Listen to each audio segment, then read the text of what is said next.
support Prop F side is going to be Andrew Allison. Andrew is the chair of Austinites for Progressive Reform. He's also an entrepreneur. He did his undergraduate work at Yale and holds both an MBA and a law degree from Stanford. The website for the support group that's here tonight is, I believe, and correct me if I'm wrong, Andrew, but I believe it's austinprogress.org. austinprogress.org if you want to check out that group. Following Andrew is going to be, it's a combination of two speakers.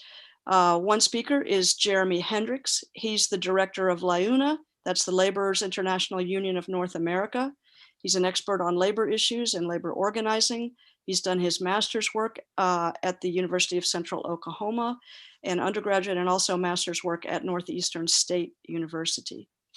Also on the opposing side of Prop F and with us tonight is my friend and well known to many of you.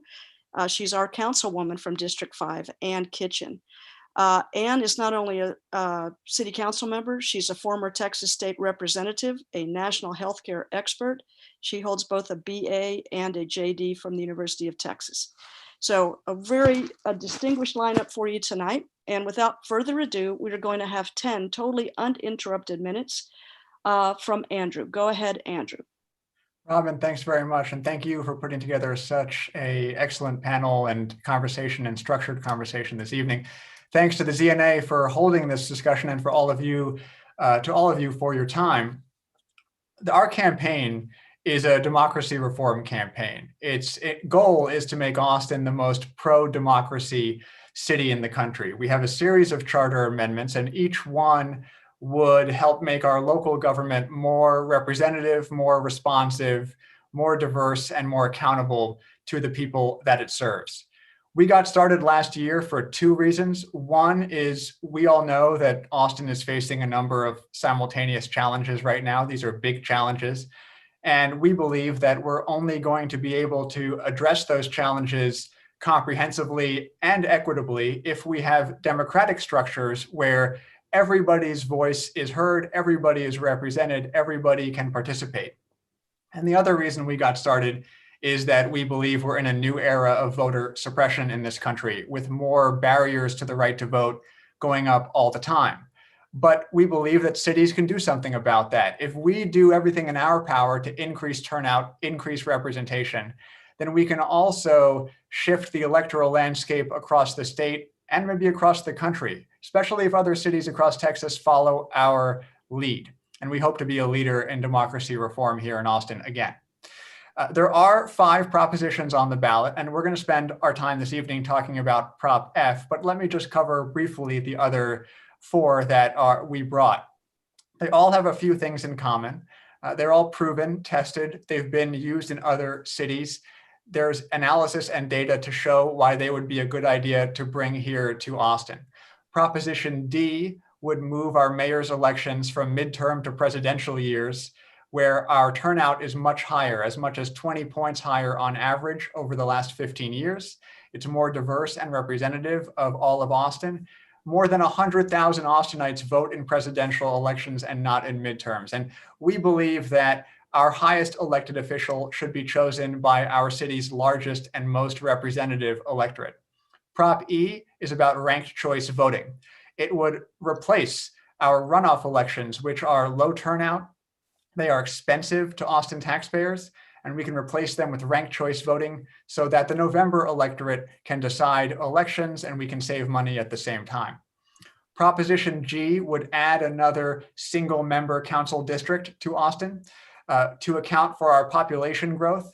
If we do nothing over the next 10 years, then Austin's districts like D5 will be 30% larger in population than they were when 10-1 began in 2015. So adding a district makes sure that our districts remain accessible to neighborhoods, community groups, grassroots voices. It also helps us strengthen and ensure our opportunity districts survive and get strong as well. And then finally, Proposition H would push back against big money in campaigns by democratizing campaign finance, providing a $25 voucher to every voter so that they can donate that voucher to the candidate of their choice for council in their district or for mayor. It has been proven to increase the number of people who can donate to campaigns. Right now, only 1% of Austinites give to campaigns, and 70% of that money comes from just 3 council districts, 8, 9, and 10. This would balance out the power of money in politics across the city. It would increase the number of donors by as much as 10 times in just the first 5 years. It would diversify the donors in every way. More women, more people of color, more younger people, and more people earning under $100,000 are all proven to participate more in this program than they do today. More candidates could run. More candidates of diverse backgrounds can run, and it also is proven to increase voter turnout. But Proposition F, which we'll spend the time talking about, would allow voters to choose the person who leads our city government. It would set up 2 co-equal branches of government, the executive branch and the legislative branch. Critically, now with an executive who would be democratically accountable to voters on a regular basis.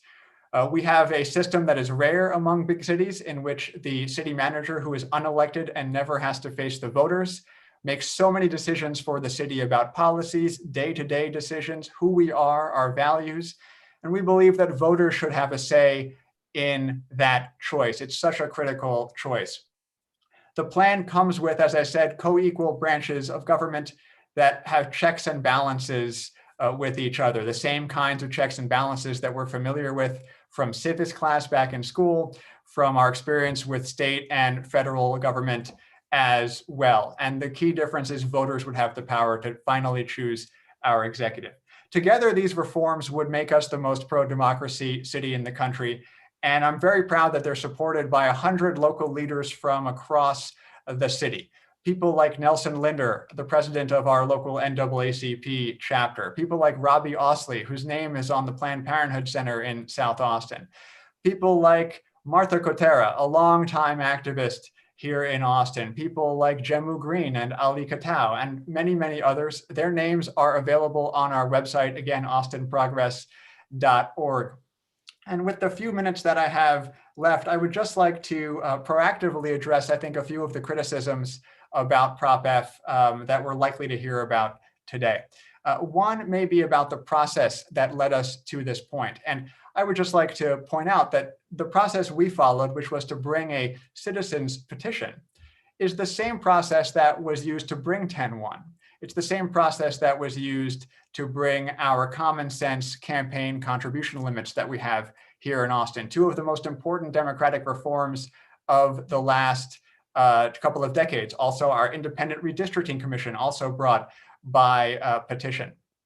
It's a set of policies, and Prop F in particular as well, that was drafted by a 15-person steering committee, a group of leaders from across Austin, some of whom I already mentioned, like Nelson Linder and Ali Katau, people like Mary Patrick and Sharonda Robinson, people like Fred Cantu, who drafted these reforms, including all the structure and what would go in them. They looked at data from across the country, they looked at what works, and they decided what would be good for Austin.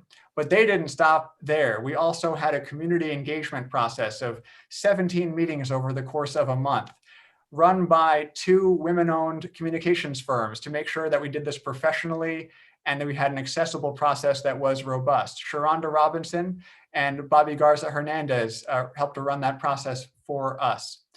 And then finally, of course, we had a petition drive where more than 20,000 Austin voters signed a petition to put these reforms on the ballot. So it was a robust process, to be sure, that we followed to get here, and one with deep roots in our community. Finally, I think you'll also hear about 10-1. We already talked about it a little bit this evening. We are big supporters of 10-1, and we believe 10-1 did a lot of good for our city. And it's not related at all to the city manager system. Of course, 10-1 was about geographic council districts and ending the 100 years that we didn't have those. And it did not change anything about our city manager system. We do believe that it exposed flaws in our city manager system, which perhaps we can talk about later. And that's the reason for bringing these reforms, in particular Prop F. And then I think we're likely to hear a critique that Prop F represents a kind of centralization of power. So let me just address that briefly. This power exists, of course. It is it's encased in our city manager. We have a chief executive today, this person who makes decisions about appointing department heads and setting policy for the city and drafting the budget. This person just happens to not be elected. And we believe that we should have the ability to elect this person. So it's not about creating new powers for somebody. It's about having democratic accountability and a voter's voice in selecting who that person is. In fact, not all power from the city. Is that 1 minute, Robin? Thank you. 1 minute, Andrew. Thanks very much. Not all power from the city manager will actually go to the mayor. Some goes to the council. For example, the council will have much more power over the choice of city attorney and oversight over the city attorney than it has today. And there are other checks and balances that the council will be gaining as well. The mayor will lose a lot of power, no longer being the presiding officer of the council, no longer voting on legislation, and other powers lost by the mayor. Again, two separate branches of government, separation of powers, co-equal checks and balances, something we're familiar with. So I see my time is up. I appreciate it. I'm looking forward to the conversation. Thanks, Robin. All right, wonderful. Thank you, Andrew. Really appreciate you. Again, the website for Andrew's group is austinprogress.org. Next up, we have two speakers that will be speaking in opposition to Prop F. And will you be going first or Jeremy? Jeremy's going to be going first. So Jeremy, are you all set? You will have, I don't know if y'all are splitting this time evenly, or do you want to just hand it over to Ann when you're ready? Yeah, I'll just hand it over to Ann when I'm done. All right, beautiful. You're on. Go ahead, Jeremy. Appreciate you. Thank you very much, Robin. And good evening, everyone. It's good to see you all. And thanks for the invitation to speak tonight at the Zilker Neighborhood Association meeting against Strong Mayor, which of course is Prop F on the May 1st ballot. And I also want to thank APR for being here tonight. My name is Jeremy Hendricks. I wear many hats, but I'm secretary of the Windsor Hills Neighborhood Association, which has recently voted unanimously to oppose Prop F and support the ANC resolution that'll be considered tonight opposing Prop F. And I'm here representing By the People, and we're a diverse coalition of over 20 labor unions, environmental groups like Clean Water Action, Sierra Club, Save Our Springs, civil rights groups, social justice leaders, and really other true progressives who are saying vote no to Prop F. And we are one of several groups, I'm sure you've heard of maybe the other, from diverse backgrounds and points of view, who are all opposing Prop F, because when an idea is this bad, it truly draws opposition from all sides. So you will see conservatives, progressives, and everyone in between standing up to say no to Prop F. Now, in my professional life, Robin mentioned, I represent the Laborers International Union of North America, and LIUNA represents frontline and essential construction and service workers, mostly people of color and immigrants who join together to fight every day for justice, equity, and a safer and more secure workplace. And I'm also vice president of the Central Texas Building Trades, which represents over a dozen construction unions, and vice president of the Liberal Austin Democrats, who also recently voted to oppose, along with so many other groups that are adding up every day. And we have all joined together because we trust our city workers, we trust teachers, we trust frontline Austin EMS workers, and so many more who all agree that now is not the time during a pandemic to make radical, sweeping changes to our city government and allow this drastic consolidation of power. And that's exactly what it is. Our diverse grassroots coalition of workers and activists really believes that a strong mayor proposal will dismantle the good work that we've done to create 10-1 City Council, and has the real potential to halt progressive reform and will strip power away from not only the people of Austin, but of course also our elected city council members who we all trust. We have grave concerns about giving the mayor a veto over city council that requires a supermajority to overturn, and the ability to hire and fire department heads at will, because no one person in Austin should have that much power. Now, instead of passing new laws and regulations by consensus, which is happening now, this new strong mayor form of city government will give the mayor the power to veto any measure, that is, any measure passed by city council, including the budget, and overturn the will of the majority. And there is nothing that requires the mayor to enact council actions, even if they do pass by a supermajority. That undermines our democratic values, and it's simply undemocratic. Putting more power in the hands of the mayor will undermine people of color by diminishing the voices of the city council members who represent those diverse communities. And our government should represent the experience of all citizens, not just one person. Workers are against Prop F because a strong mayor would simply disrupt city services and harm employees. The last thing we want is for city services and employees to become over politicized, subject to the changing whims of the mayoral election. We recently saw what a power hungry CEO and a head roll like that can do with attempts not so long ago to transform our federal civil service jobs into political appointments. We don't need that kind of patronage and politicalization in Austin. Sadly, strong mayor governments are more prone to political favors and corruption, and we must maintain transparency, accountability, continuity of governance, and stability of city services now more than ever during this pandemic and following our recent winter storms. Now, in my position with the Laborers Union, I work throughout Texas, Oklahoma, and Arkansas. Sadly, a lot of you probably heard this, Texas is the most dangerous state in America for workers. But I'm proud to say that people like Ann Kitchen and our other folks on our city council, our 10-1 city council, has led the way on raising wages, creating safe workplaces, providing access to life-changing training, and so much more. And unfortunately, in places with a strong mayor form of government, like Houston, which I work in often, we have been unable to win these victories for workers, despite having a Democratic mayor, despite a Democratic majority on council. Because sadly, in those situations, every time you go to your city council person, their first question is, what does the mayor think? And if the mayor's not for your great idea, your progressive reform, whatever it may be, sadly, it's not going to get done. And I don't want to live in a city like that. Whether it's clean water, fighting for air pollution, advocating for more parks, public transportation, living wages, equal rights, criminal justice reform, and I could go on. 10-1 City Council in Austin has led the way, not only in Texas, but in the South. And I want that advancement, that progress to continue. And so we must not let Prop F derail all of this progress. We know it took decades for the people of Austin to pass a representational city government that really empowers people of color. It lifts voters in every corner of our city, and it put an end to a system built on racism when we adopted our strong council 10-1 system. It took a whole lot of community leaders and regular folks working really hard for a long time in a truly transparent system and open stakeholder process that led to broad community input and support that we adopted just 8 years ago, 10-1. And unfortunately, now we've got a handful of folks who are going to spend big money during a pandemic to reverse this progress and concentrate power in the hands of a strong mayor with veto over city council. Our members trust their city council members to work collectively to build consensus, and they know that they have access to those city council members right now. And so we stand united against this plan to strip power away from our 10-1 council. And our coalition really does represent the progressive heart of this community. And it's growing every day because people realize this is nothing more than a veiled attempt to consolidate power. And unfortunately, while doing so, whether intentional or not, it silences communities of color and essential workers during a pandemic. And it is simply a Trojan horse that we cannot let inside City Hall. So I hope you'll join our diverse coalition by the people, or Austin for All People, which is the other coalition, whichever your political leanings may sway, but all and joining loudly together and proudly to say F no to strong mayor. I'm going to put our petition in the chat.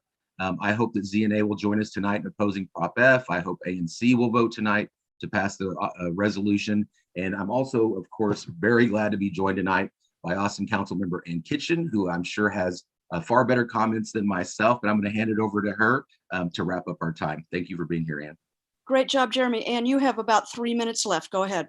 Okay, thank you. I'm going to cut to the chase. I agree with everything Jeremy said. The bottom line is this guts your representation through your district.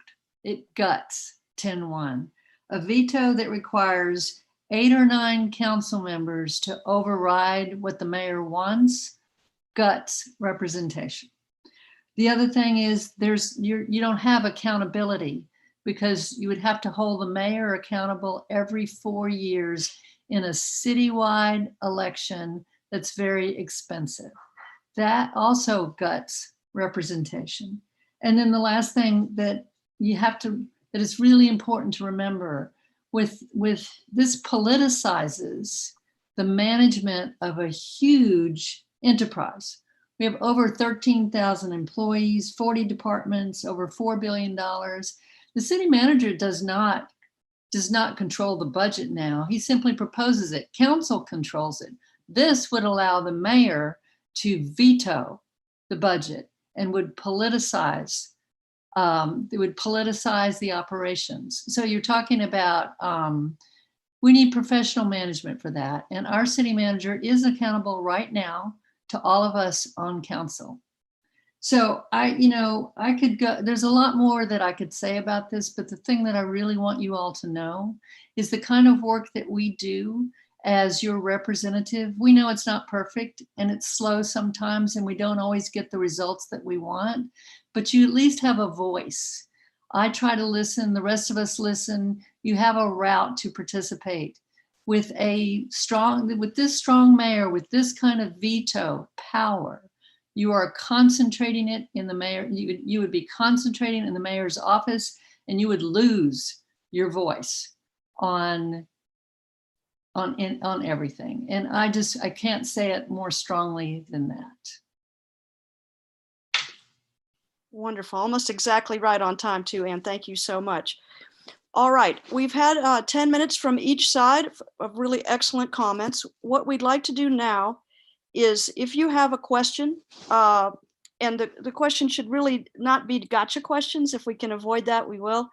Really just want to have informational questions, questions of perspective. You can ask the question of one of the speakers, both sides of the speakers, or all three speakers, your choice. The way we'd like to do this, I know that some people are shy. We have opened up the chat. If you would like to just text in your question, I'll read it. Feel free to do that. If you'd like to actually ask your question live here on camera, just raise your hand and I'll call on you. Who would like to go first? Let's see here. We'll go with Garrett and then Bobby. Go ahead, Garrett, your question. And you want to unmute yourself. I apologize. That was my daughter's hand. That was a fake question. Give me another a minute. I'll come up with one. All right, we'll come back to you. Go ahead, Bobby. And unmute yourself, please. There, I'm unmuted. Yeah, I would like to give Ann Kitchen a little bit more time and say something about whether or not you could confirm whether or not this current system that we would keep if we fail with the strong mayor proposition. What can you do about the city manager? Because the city manager issue seems to be brought up. Anyway, so I've understood that they can't do anything, the council cannot do anything except go ahead and fire the city manager. And that is control of the city manager's position. But, so that's a question for Ann. Okay, and you have 1 minute to respond to that. The council has authority to hire and fire the manager. That includes setting his level of pay.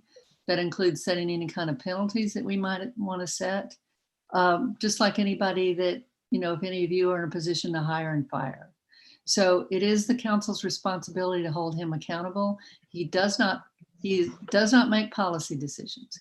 If he is not proceeding in the way that we direct him to, then it's our responsibility to hold him accountable. And no, it's not true that all we can do is hire and fire him. Excellent. All right, we have a question in from the chat, and I'm also going to direct this to you, but if you don't know, we'll go down the line. The question from David is, what is our current mayor's position on this prop? I believe they're referring to Mayor Adler. Do you happen to know how he stands on that, Ann? I do not. I have not. I've not gotten an answer from him. All right, Jeremy, do you happen to know the answer to that? The same. He has not made a public statement of support or against. I did just post all the city council members that have publicly come out against it in the chat. Okay, that's very helpful. Andrew, any particular information on where Mayor Adler stands? I think he's been neutral, but you may know otherwise. No, I've never heard anything about his position on this either. Okay, excellent. Who else has a question here on the Zoom?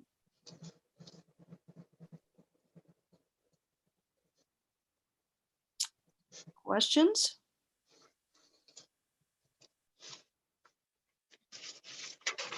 All right, just in the interest of spurring the Q&A a little bit more, I'll go ahead, Andrew, and ask you a question. Did someone else have a question? Yes. Oh, Lorraine, is that you? Lorraine, sorry. um, I would like to know what the the new mayor's role would be in negotiating the police contract. What the new mayor's role would be This- under Prop F, what the strong mayor's role would be in the a police contract. The negotiation of police and fire contracts, meet and confer versus other civil contracts. All right, that's an excellent question. Andrew, why don't you take that? And Ann or Jeremy, if you have different information or a different factual basis for that, let me know. Go ahead, Andrew. Thanks very much. The mayor, as I understand, would, like the city staff does today, begin to take the lead on negotiating contracts like the one you mentioned, but all contracts like that would need to be presented to the council for approval because the council ultimately has authority over such things, including legislation and budgets. So the council would have the final say on a contract. If the mayor were to veto the council's position, which would be an odd set of circumstances in that particular situation, then the council could override and have the final say over the mayor's objection. I believe that's the case, but Jeremy and Councilmember Kitchen can correct me if I've missed a detail. Excellent. Any comments on that, Ann or Jeremy?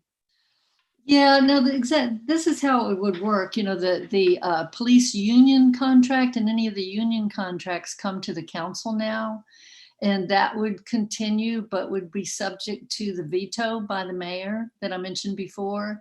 And that veto would take 8 or 9 council members to override it. The hiring of the police chief itself would not come to the council under this strong mayor, because the strong mayor has the authority to hire and fire all department heads and all staff. Excellent.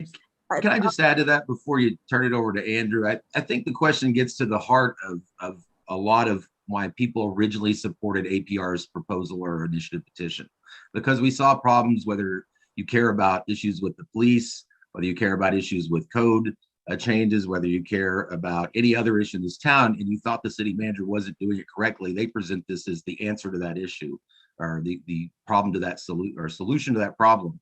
And I just don't think it is. I mean, as Ann has said, the city council has the ability to hire and fire the city manager and has other recourses. Over the last 10 years that I've lived in Austin, we've done a lot of good reform, especially since 10-1 passed, and city staff is always responsive to our city council members. They always get their work done, and they're overworked and underpaid, unfortunately. And I think if you over politicize their bosses, you're going to see a lot of good folks leave city employed. And that is something that scares AFSCME. I think that's why AFSCME originally was one of the first to step out against this, because over politicizing those positions, those department heads, is not good for Austin, and it's not good for city employees.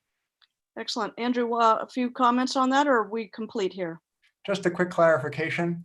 It would take 8 votes, not 9, to override the mayor. If Prop G does not pass, it will take 7 votes to override the mayor. And also, by state law, the council must confirm the public safety chiefs, police and fire. So like the city attorney in our amendment, if the mayor were to appoint a police chief, democratically elected mayor were to choose a police chief, the council would still have confirmation authority. Okay, I think we should move on from that question. Does anyone else have another question? Yes, Elle McKinney, go ahead, unmute yourself. Where can we find the detail to all this? Because there's so much detail that's being proposed, and I don't know that I can make any kind of decision without understanding the detail. And it's surprising to me that there's so much detail to be reviewed before understanding enough to vote on something. I mean, that's actually scary to me. This mayor, and who came up with the detail? I mean, is this like every strong mayor in every city has the same, protocols, or is someone suggesting that this strong mayor for Austin has X protocols, but a strong mayor in another city has Y protocols? I don't know at this point. I think the best way for us to handle that question, and it's an excellent point, but I'm not sure that the speakers can answer that question. The website that has the full amendment language, one of the websites that has the full amendment language, if you want to review that, is the austinprogress.org website. The city of Austin, austin.tx.gov, I think it is, they have the full ballot language. But I'm going to ask a slightly more focused question here, which is, does anyone know of a long white paper that goes into detail that's been published that they can put in the chat or mention? Does anyone have something like that that they would recommend? I have actually taken the actual charter amendment. I'm surprised that the city hasn't posted the actual charter amendments that were supposedly circulated with the petition. And Anne may know more about this, whether it's people have to see the actual charter amendments, and that was circulated in a red line copy of the charter, so you can just go scroll down through it, and you can see where language is marked out, language is substituted, and I circulated that on the Zilker Neighbors listserv a couple of days ago, just yesterday. And it's actually not that hard to scroll through it once you get it. And I really, it's not that hard to figure it out. Lorraine, could we post that on the ZNA website, the copy that you have that's on the listserv? Yeah. Okay. Yeah, we could. Why don't we agree to do that? If Lorraine's got a copy, I think that makes sense. Let me move on to another question. Let's see here. Coming in from the chat, I think this kind of gets to it. I don't really understand. This is from Anne Marie and Bob Price. I don't really understand where all of this came from. Are people unhappy with the city manager? What is the real motivation? Coming from those who are opposed, what do you suppose is the motivation for those on the other side who support it? What's the real basic motivation? And do you have a view on that?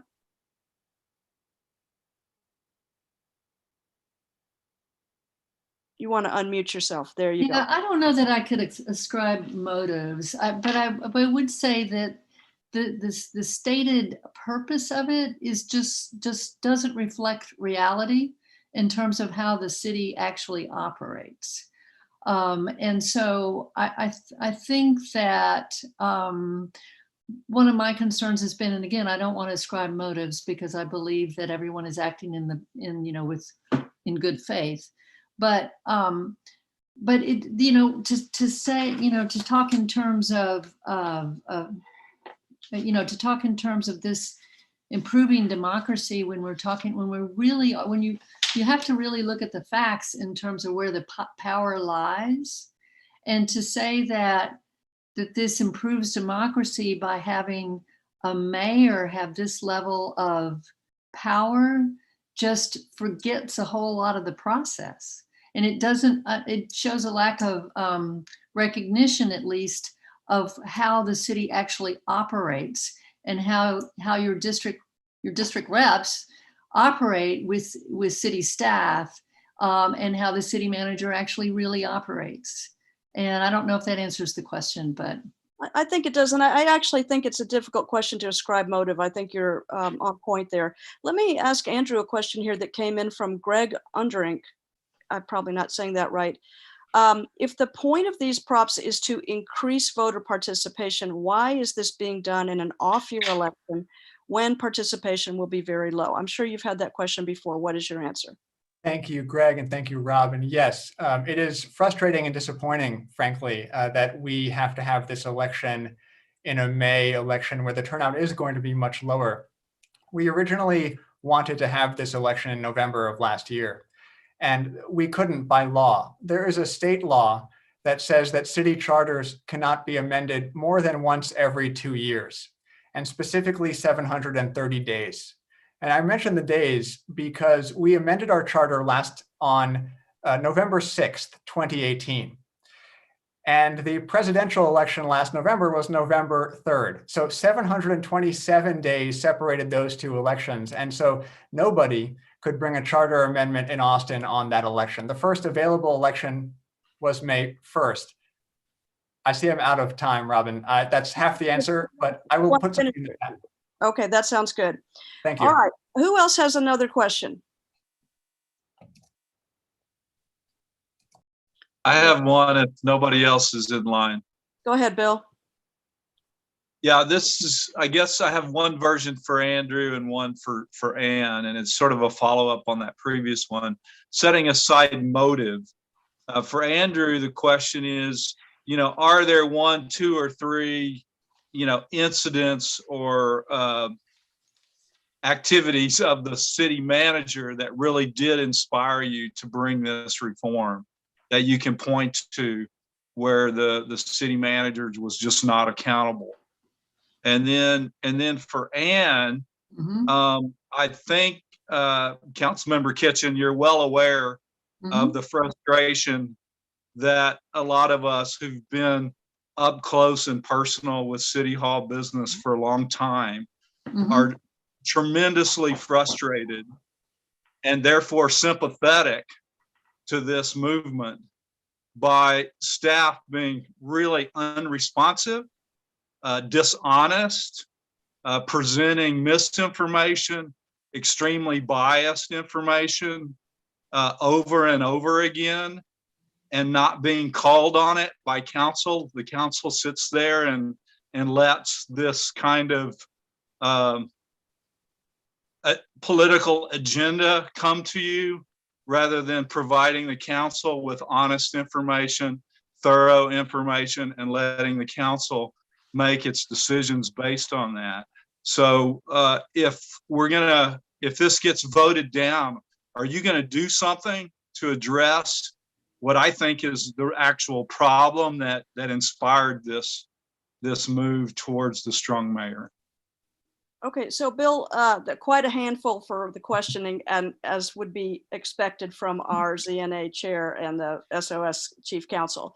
So Andrew, I think the question that Bill asked you is fairly straightforward. Are there some specific issues with the city manager role or our specific city manager now that really, I think he said, inspired you?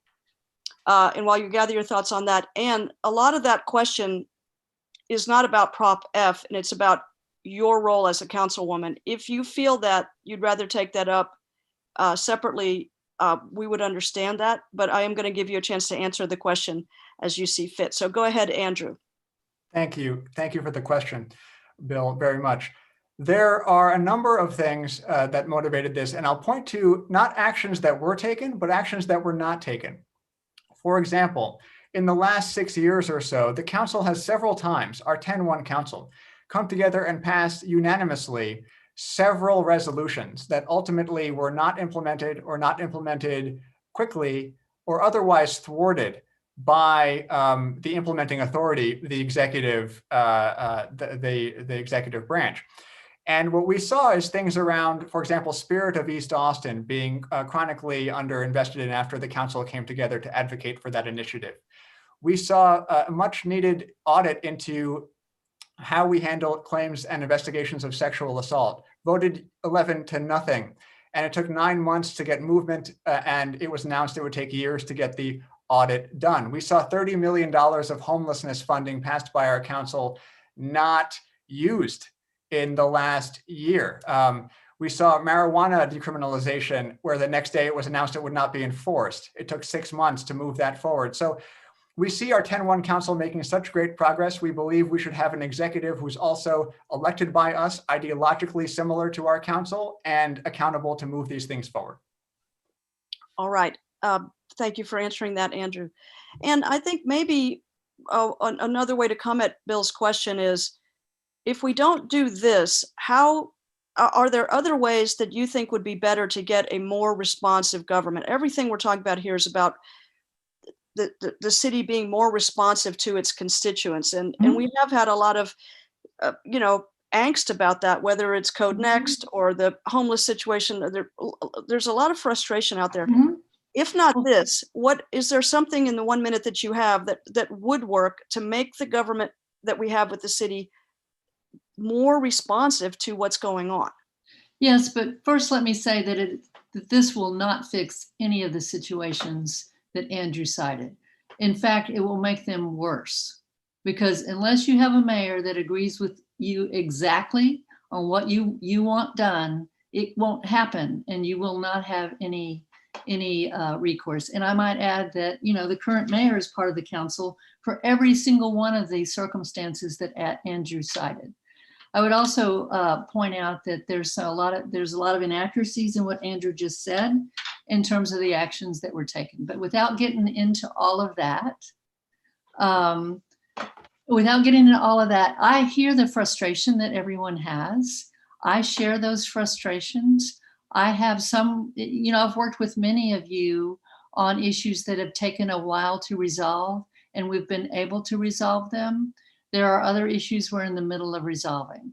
The bottom line for us at a council level is that we have to determine whether this city manager is actually going to produce what we're asking for. That's the bottom line. We have a lot of departments that do a very, very, very good job. We have departments that are slow, and we have departments, as Bill is saying, cause difficulties. So it's on us. I mean, the bottom line is it's on us, but I would rather be on us as a council, and I think you would too, than on one single person that you cannot hold accountable. All right, very good. Let's do this, y'all. We're heading towards the end of our Q&A time for the speakers. Are there one or more questions? Are there a couple more questions that anyone wants to ask of our speakers tonight? Or does everyone feel kind of complete? Questions? Okay, I will, a couple of things. First of all, I think our speakers did a fantastic job. This is a tough crowd. We're kind of proud of that, but we're really appreciating what you brought to the table and the way that y'all handled the sort of inherent conflict in looking at a proposition like this. So we really want to thank you. We're going to segue now into a more general discussion. Speakers, if you're able to stay with us on the Zoom, it may be that in the general discussion, I'll need to call on you. If you can't stay, and I know it's a busy evening, we would totally understand that. And by the way, for everyone, we will make the chat. There's quite a bit of information in the chat. We will copy the chat and put the chat up on our website. If anyone, especially those that are watching on the Zoom broadcast, if anyone else wants to check out the links and so forth in the chat. Moving over now to a more general discussion. And I'm not sure of the groups, how the group's feeling about discussing this, or if they just want to get on to the vote. But let me open it up, not for questions to the presenters necessarily, but for comments by anyone in the group, how they're feeling about it, what they're perceiving, issues they want to bring to the group that's looking at this tonight. Just raise your hand or let me know if you'd like to speak. David King, would you like to go ahead?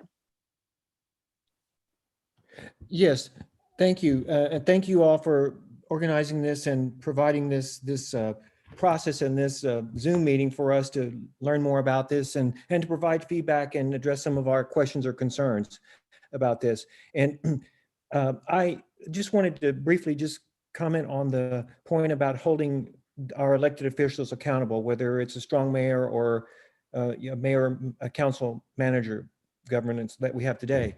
And, as I think Councilmember Kitchen pointed out, either system accountability is still important. It's still up to we the people to hold them accountable. And that's what elections are all about, holding them accountable.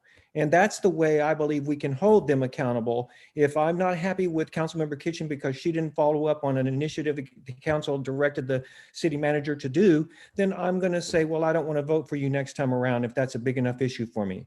You know, and I'd rather have that as a model than just to concentrate power into the hands of one person. And let me just cut to the chase. I went to many of those council meetings before the pandemic, sat through hours and hours of them. I listened, I saw on the ground how they operate and how the council does push back on the city manager and say, you know, we passed these resolutions and yet we're not making progress the way we want to. And the manager will come back and say, well, we ran into these other issues. And so council will provide more direction. So I think that's what we're seeing is just a reflection of the process itself. That's what democracy is all about, is that the council directs the manager goes out and attempts to do what the council has directed that manager to do. And we also have to understand that those people who are managing other people, it's, you know, you have to have a reasonable amount of things you're asking the manager to do with the budget they have. So dumping on a lot of things on the manager's plate and say, get it done in 5 minutes, and then saying, oh, he didn't do what we wanted.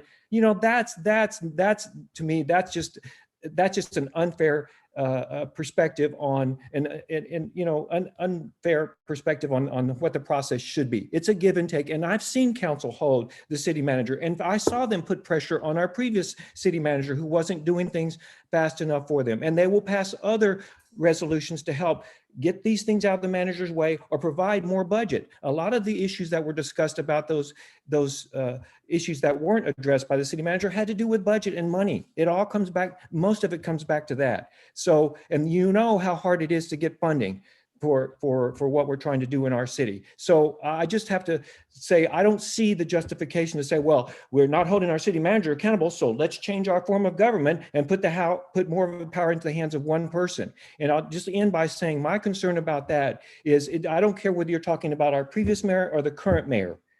You give either one of them more power, and would you be happy with them having more power? Would you? This is not a political issue here. This is an issue, a Republican or Democratic issue. This is a basic democracy issue here. And I just don't see the way we solve the problem by concentrating power, by reducing our democratic power that we have in our districts and within each individual community in those districts. So I'm strongly opposed to the strong mayor proposal. All right, thank you. Thank you. Point taken, David. Who else would like to make a comment? Let's see here. Anyone? Don't be shy, y'all. If you want to say anything, I've got something to say. Bill Neal. Go ahead, Bill. Okay. Hey, thanks for organizing this. Everybody for showing up. I'll just make this really brief. I'm really afraid of the idea of a strong mayor because when I think about Will Wynn, I'm not going to pick on the current mayor. I have before, but not tonight. He was just really adamantly in favor of outdoor music venues. And we had to push back against that here in the Zilker neighborhood. And I think we did that successfully. And then Leffingwell, I guess. I remember when there were the helicopters taking off from that parking garage off of Barton Skyway and South Mopac, and it was causing a lot of problems for the Barton Hills neighborhood. And Leffingwell was outvoted, but he was adamantly in favor of allowing the helicopters to taxi people out to Circuit of the Americas. So thank goodness in both of these cases, we did not have a strong mayor, because when you get someone like Will Wynn or Leffingwell, they can just, they can cause a lot of problems if you don't like their policies. So there's a risk. I mean, of course, I'd be happy if there was a mayor who was strong and believed in everything I did, but that's never happened. So that's my only comment. Wonderful. All right, well said. Any other comments here? Otherwise, we will be moving to a vote. Elle, would you like to go? Yeah, I just have one question. And I think this came up not earlier tonight, but would Mayor Adler be, if this passed, would he be able to be a mayor in the strong mayor proposal? I'm going to actually go ahead and ask Andrew to answer that question. I think that would be the best way to approach this. And Ann or Jeremy, if you have a different opinion about that, flag me and we'll let you speak too. Go ahead, Andrew. Would his term, Adler's term is, I think, at least another couple of years. So would he automatically suddenly become the strong mayor, or when does this take effect? I'm so glad you asked this question, Ms. McKinney. Thank you. No, Mayor Adler would not be subject to this system. This would not take effect until after the 2022 election. The mayor elected in 2022 would be the first mayor in this new system. Mayor Adler is term limited. He cannot run again. He has said he won't run again. He said he won't even get a petition going to run again. He's done after. He said that before, though. Let's just be honest. I'm just saying. Fair. I'm not aware of that. I think he has said several times he's not running again. So this would apply to the next mayor. This will not apply to Mayor Adler at all. Okay. I'm just going to assume, Jeremy and Ann, that that's your understanding as well. Okay, great. Any other comments here before we start the voting process? Lorraine, go ahead. You want to unmute yourself. There it is. Yeah. To reinforce Ann's state comment that the strong mayor system will not address many of the problems that we have identified. The New York Times has recently run a couple of articles on the pervasive influence and strength of police unions across the country. And they've analyzed the power of police union contracts across the country. To quote from one a couple of months ago, the union contract became the ultimate word. The contract overrode the city charter in Detroit. The contract can beat state law in Illinois. The contract for years has stalled a federal consent decree in Seattle. And then in December, Texas Monthly did a story on police reform in Texas and said the greatest barrier to police reform, the one likely least understood by the general public, is the political power of police unions. And then it goes on to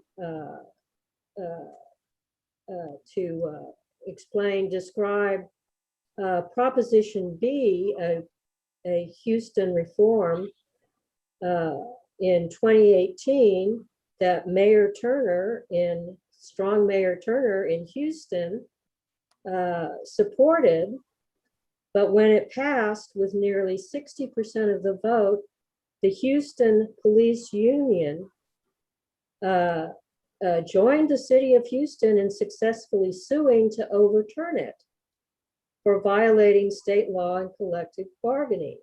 The mayor, the strong mayor, will rely on contributions from police unions and police associations to win a citywide at-large election.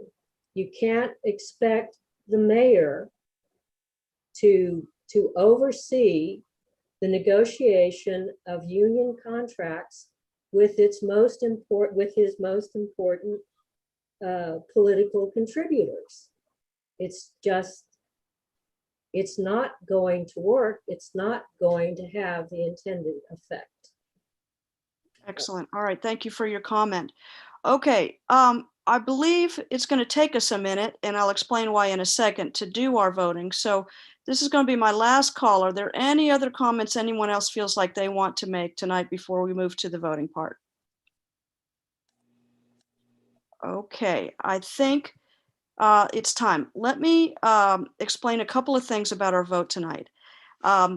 Many of you know we actually moved our time for this session up because immediately following us at 6:30, the larger Austin Neighborhood Council has its session and its vote. And we wanted to give ourselves a chance to actually weigh in on on that. And as I said before, the XCOM did not want to make its decision without understanding and hearing from the larger membership, which we're about to do. This will be the first time that ZNA has ever tried to do a Zoom poll. We're just living in the era of Zoom, and we're adapting to that. We'd much rather be with y'all. Usually we meet in the lunchroom over at Zilker Elementary. We so wish we were there with y'all and really look forward to doing that. And when we do that, it's a lot easier. So here's what's going to happen and what's important. I'm going to hand it over to David Piper. He's on our XCOM. He's the previous chair, and I believe he serves now as our secretary. He has been working hard along with Bruce, another one of our XCOM members, to figure out how the Zoom poll works. There's something that we need you to be aware of. Number one, only paid up, as of yesterday, ZNA members can vote in this election. If you are not, if you're a speaker or you're someone on this Zoom that is not a paid up ZNA member, you cannot imagine the hell that will rain down on you if you vote in this election, because we will not take kindly to this. You'll probably, if I have my way, you'll be banned from ZNA, not just the neighborhood association, but the whole neighborhood. Maybe slight overreach. Do not vote if you're not a paid up ZNA member. Just don't do it.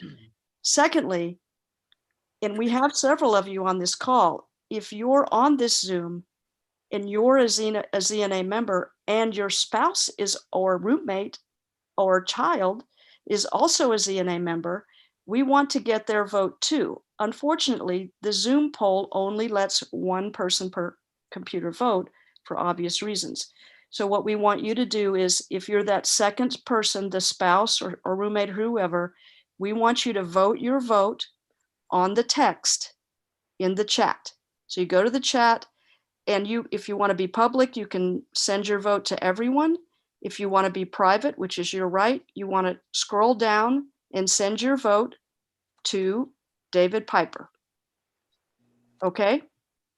Now, is everybody clear on who gets to vote and what to do if there's more than one ZNA voter at your computer location? We good?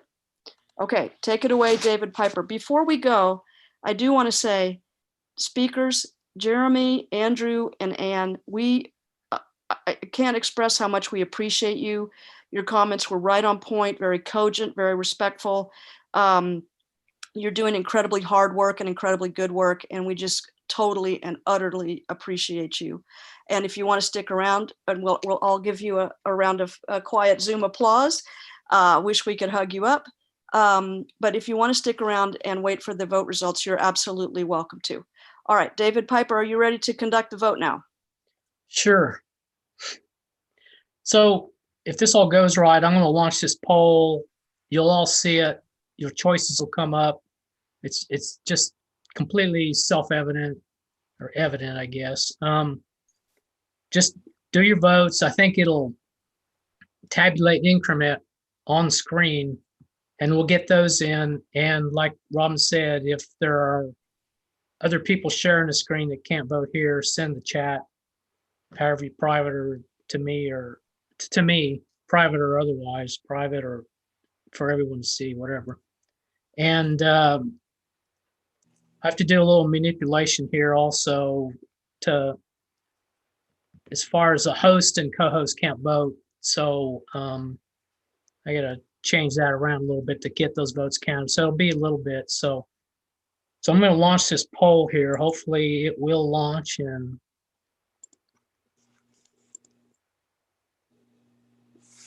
okay.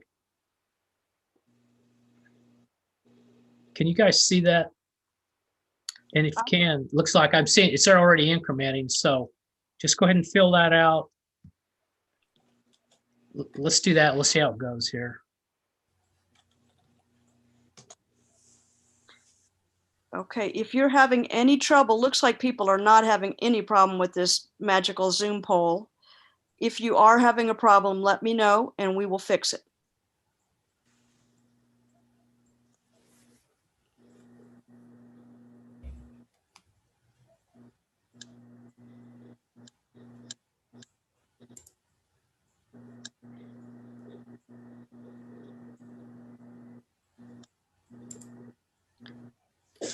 So, Robin, I just hopefully made you not a co-host. So see if you can vote. I am voting now. And just to be totally upfront, I am 100% opposed to this and happy to be opposing it and would vote 10 times on this poll if it would let me. Not to break the moderator neutrality, but I'm just saying, full transparency.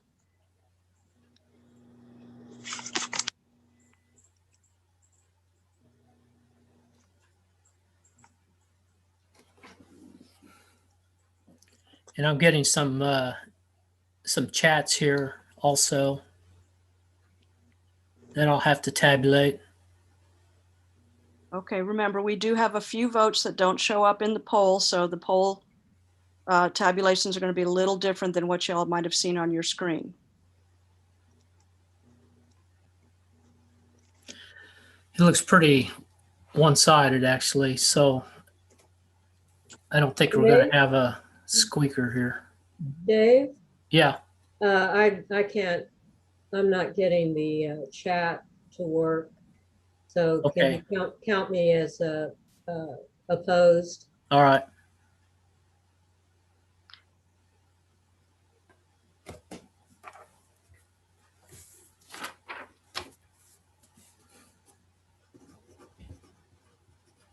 Dave, I'm not seeing any results. Are we supposed to be seeing that? Oh, you can't see them? Okay, I can. And I'll tell you, it's just, I'm watching an increment. I think when I end this polling, it'll display them, but well, right now there's 23 in oppose Proposition F and 0 to support Proposition F, and there's 1 to take no position. So it's quite one-sided at this point. Okay, let me check in. Has everyone voted that wants to vote? Or we still have some folks that are thinking about it or trying to figure out how the Zoom poll or text works? Is anybody unvoted at this point that wants to vote? Anybody?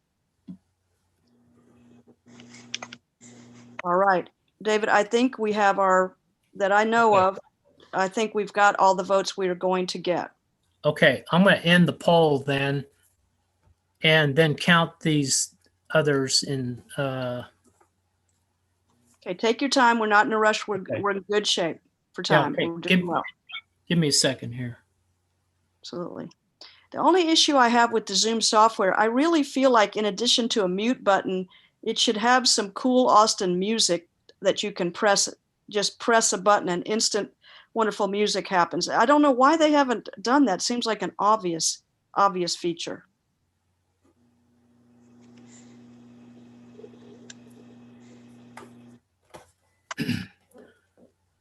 Okay, I'm going to end it here.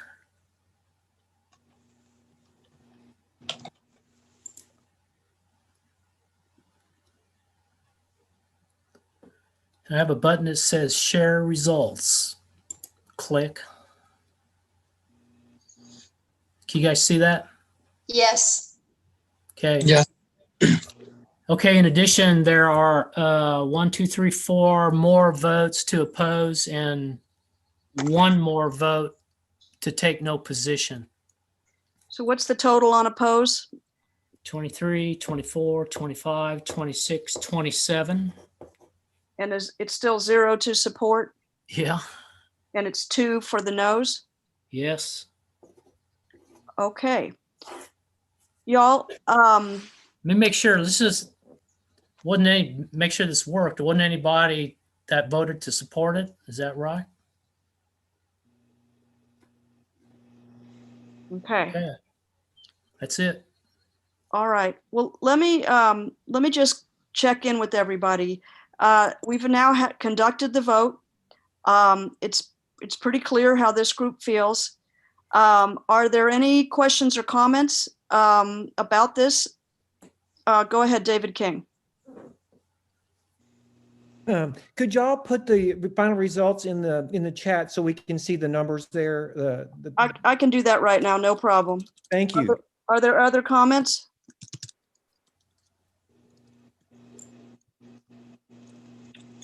Any other comments? Oh, Robin, I should probably mention that I'll go ahead and vote to reflect the neighborhood's lack of support or opposition at the ANC meeting, which will be later tonight. Fantastic. Let me say a couple of things. First of all, fantastic job again to our speakers and also to everybody who voted tonight. We did tape this event and it will be available on our YouTube channel on the ZNA website. If anyone would like to repost that in their social media or link to it on their website, you are of course absolutely free to do that.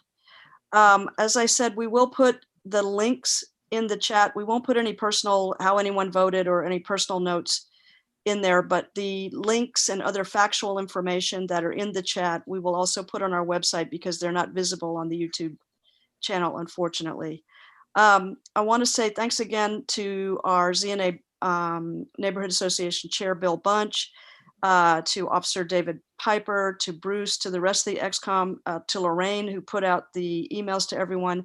It's a little bit harder than it looks to pull off a program like this. And I just want to say thank you to everybody. And I especially say thank you, you know, we meet on a regular basis, but tonight it's a little bit of a historic meeting because this issue, this Prop F is such a huge issue for our democracy and for our city. And so I want to just express a special appreciation for you being part of it. Andrew, I just want to say to you, I know this probably wasn't the outcome you were hoping for, but we do especially appreciate your advocating for your point of view. And Ann and Jeremy, really just bless y'all so much and appreciate y'all so much. And unless anyone else has anything else to say, we're going to conclude tonight's event. Robin? Yes. Sorry, this is Myron Hess. I just wanted to say thank you so much for running such a wonderful program. You did just a fantastic job. Thank you so much. Thank you. Well, it's totally my honor and y'all made it fun to do. So let's see what ANC does with this next and how this plays out. But for now, we're going to say goodnight and really everybody stay safe and stay protected. And really thank you for being part of our democracy. Thank you all very much. Stay safe. You too. Thank you.